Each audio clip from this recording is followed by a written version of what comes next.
Okay, sabi dito, babala, para po sa mga taga-Taguig na may anak or pamangkin, wag niyo muna hayaan na maglaro sa labas. Merong puting van na nangunguha ng mga bata dito sa atin. Ingat po ang lahat, okay? So, sabi dito sa post, na naka-target sa Taguig yung area noong namataan itong puting van na to, pero regardless kung sa Taguig lang itong post na to, dapat um, maging vigilant rin tayo, lalong-lalo na yung mga magulang natin, na bantayan lagi yung mga anak natin, okay? I-play natin yung video ni Marte Montemayor. Maraming salamat.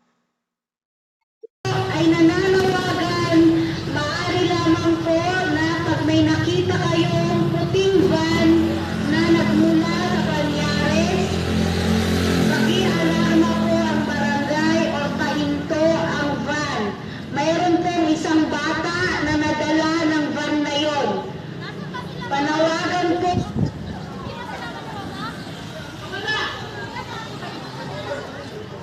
sa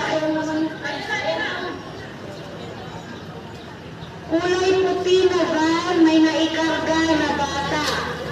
Pakialama po ang barangay central kung kayo po ay may nakita. Salamat po.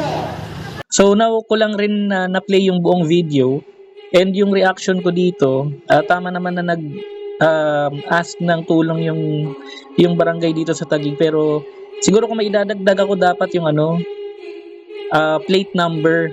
Kasi ang sabi niya, mangyari lang po sana napigilan yung van, pahintuin.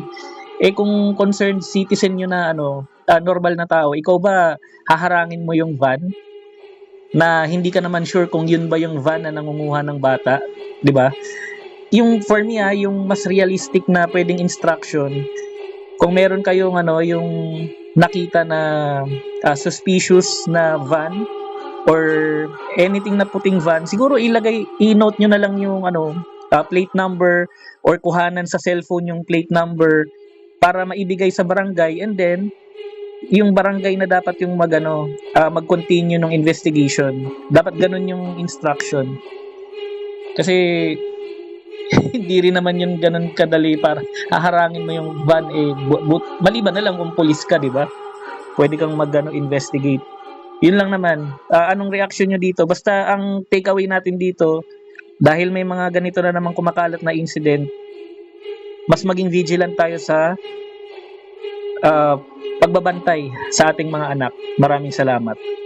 Ayun guys, gusto ko lang i-spread yung awareness regarding sa mga kumakalat na naman na insidente regarding yung mga puting van na nangunguha ng bata. Okay? Credits to Marte Montemayor for the source and inspiration ng video na to.